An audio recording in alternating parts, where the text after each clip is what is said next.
Hello everyone, আসসালামু আলাইকুম। আমরা ওই তো পাঁচ চাতর পিঠা বানাইছে, দেখি লেখা কিতা কিতা বানাইছে। একটা নুন ডোকা 6 পিঠা, ওটা হইল গা বড়া, ওটা 6 পিঠা, ওটা হইল গা রুটি পিঠা। কুরবানির গরু মাংস দিয়ে খাইবার লাগে রুটি পিঠা বানাইছে। আর ওটা হইল গা বড়া, আমাদের সিলেটের ঐতিহ্যবাহী বড়া। আমরা ওলা বানাই, ওলা গোল গোল রুটি কইরা আর পরে ওলা কাটি লাই। আর এটা কাটার কেউ কমেন্ট করবা, কাটার যদি কেউ ভালো লাগে আমি লিঙ্ক দিব। এটা আমরা টেমু থেকে আনাইছি, আপনিও চাইলে পারবা টেমু থেকে আনাইতা।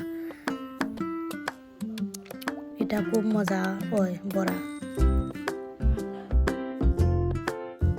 এটা হইলো হান্দেশর গুলা, ওটার থেকে আমরা হান্দেশ বানাই।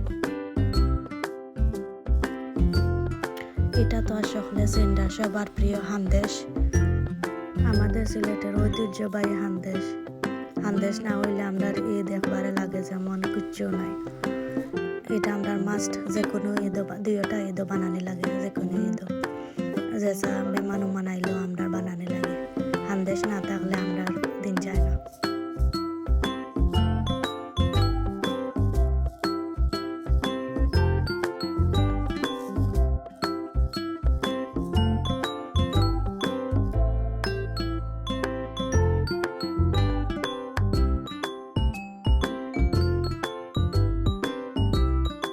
ভালো লাগলে সুন্দর সুন্দর কমেন্ট করবা, আমারও ভালো লাগবে।